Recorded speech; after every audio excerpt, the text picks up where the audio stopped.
What is being claimed at a higher level of abstraction. What is being claimed is that there are intellectual methods whereby a machine and a human being in any combination could conceivably achieve an intellectual result unattainable by the human being alone. The result may be very simple or it may be very complex, but the fundamental point that makes the patent valuable to the party getting it is that what is being claimed is abstract enough to cover multiple opportunities. After all, if the degree of specificity in the teaching that were required were a degree of specificity that conveyed a monopoly in only one computer program, patents on computer software would be inherently inferior to copyrights on computer software. They would last less long, they would be less flexible, there would be no point in getting them, which is pretty much what people assumed between 1979 and 1991. Instead, however, owing to a variety of forces which I won't bore you with, they're pretty much continuous with the kinds of forces I've already discussed, combinations of ignorance, cupidity, professional willingness to expand one's own horizons at the expense of the other fellow, and a pervasive disregard for the public interest in every context, we wound up opening an office of the Treasury which says, bring your nebulous ideas here and we will give you 20-year monopolies on them. Nebulousness becomes the goal of the patent holder. Disclosures are written to be as obscure as possible, to cover as much as possible. The game becomes a game between the patent examiner and the inventor, which is the photographic opposite of the disclosures in the world of the working model requirement. Far from being a clear question for the examiner, does it work? The question has become an abstract one for the examiner. Is he claiming a little bit more than a patent could possibly claim here? Or is he claiming only the broadest possible disclosures that I can still understand? Hence, the tendency for patents on software inventions to become obscure at the linguistic limitation of obscurity. There are patents which, for those reasonably skilled in the art of reading patents, we are no longer in the world of reasonably skilled in the art of making computer programs. We are talking about people reasonably skilled in the art of reading patents. It is not possible for a reasonably skillful patent reader to know what a patent says. We have many times experienced among ourselves as lawyers who work in this area, suddenly stubbing our toe on a patent of 45 or 50 or 60 claims, each of which is, at first, second, and third sight, completely obscure.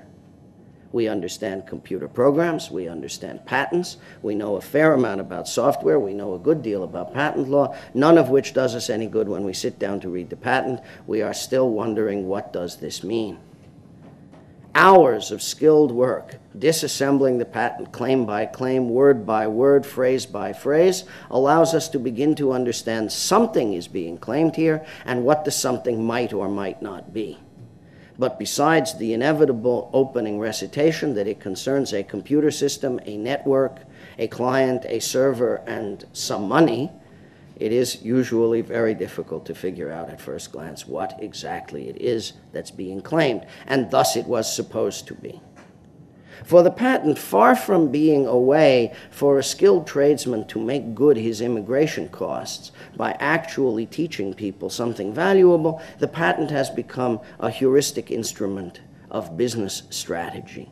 Confetti emitted from an airplane to confuse radar.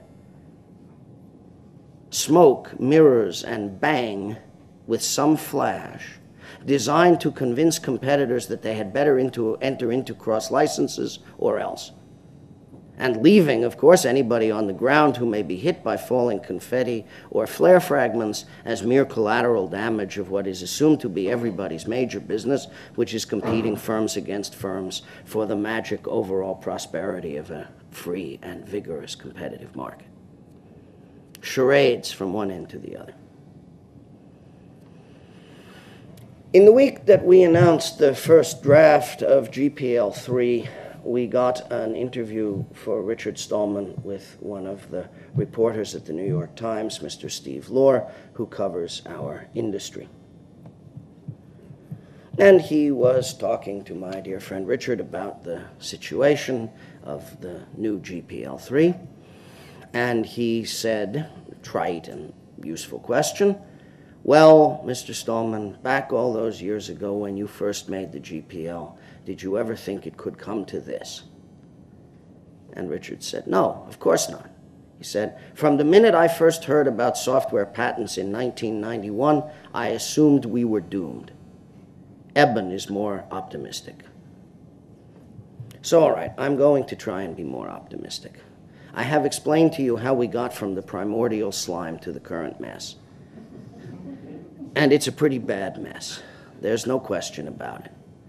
There are hundreds of thousands in the United States, tens of thousands in Europe, hundreds in India of bad and complicated patents, wreckage from an era when patent law had a purpose, passed through a filter which has deprived us of almost all the advantages in the technology of government wrought by the 21st century, applied to an inappropriate subject matter under an industrial structure that rewards obscurity, rent-seeking, and general theft, and which has, as a matter of structural intention, no respect whatever for the public rights or the common good. This is a masterpiece of error upon error, posing enormous dangers, but it's not as bad as it looks. We need to be realistic about what the actual problems posed by the software patent are. And before I try and enter into any realism designed to limit our fear, I do need to begin by saying, nonetheless, rejectionism is right.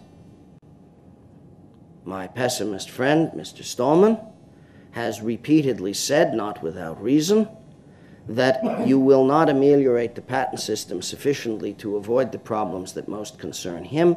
You cannot cure malaria, he says, by killing mosquitoes. You must drain the swamp. Like most of Mr. Stallman's insights, this one is good, it is fair, it is sound architecturally.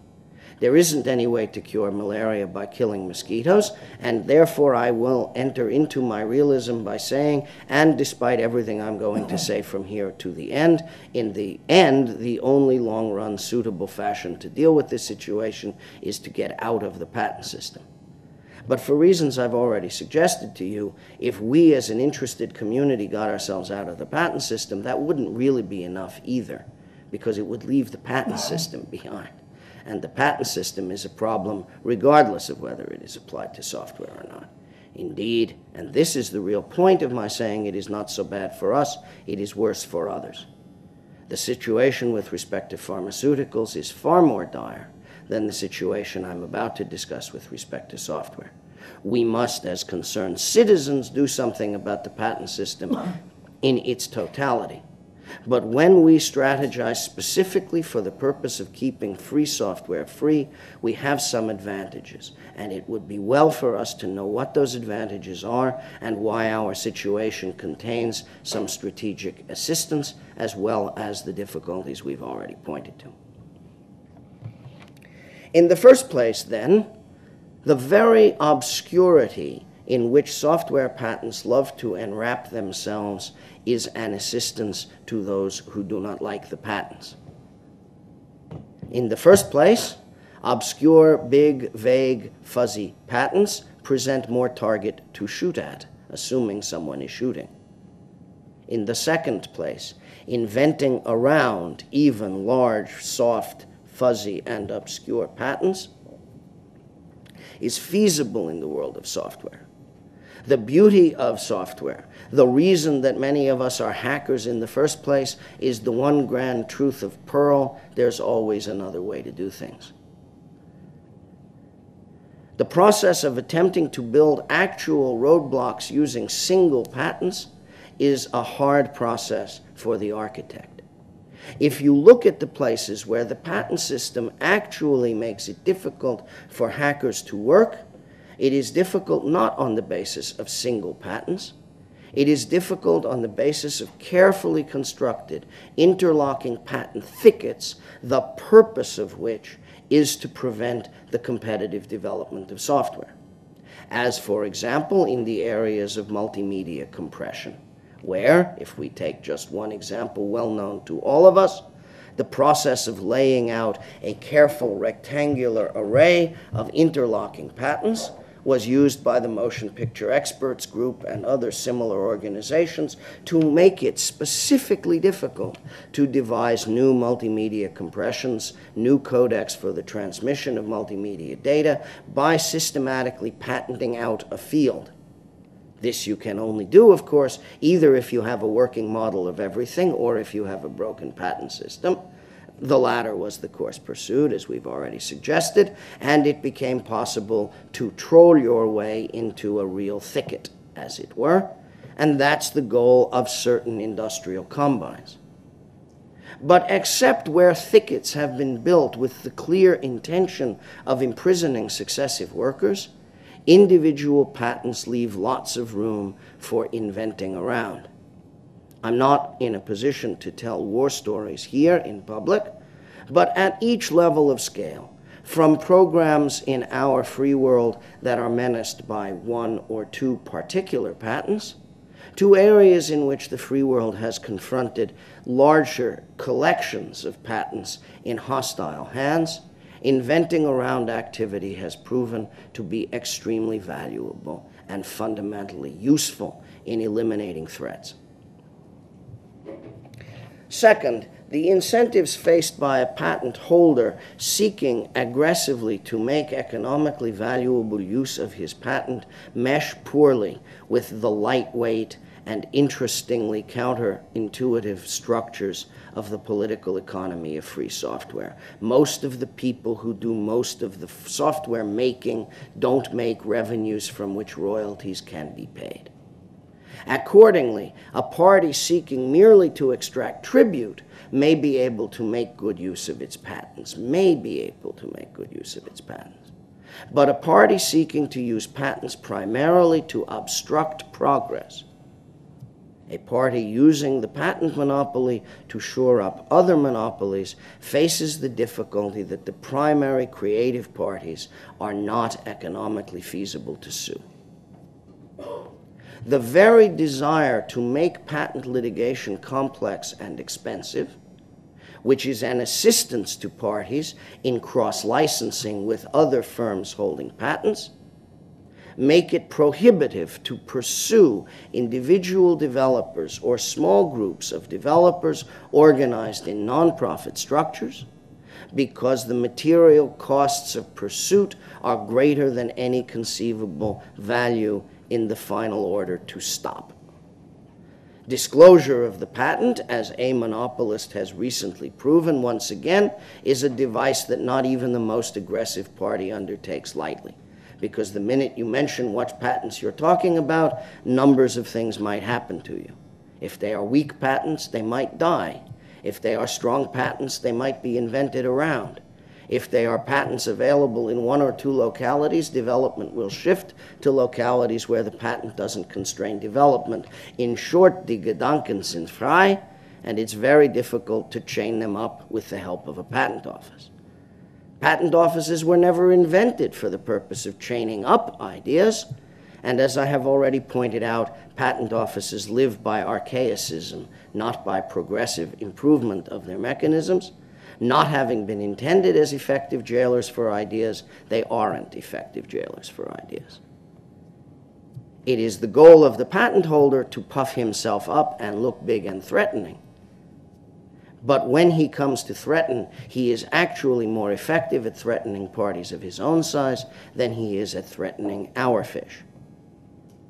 For us, it has always been primarily a Voltairean matter: courage and the willingness to stand up to power.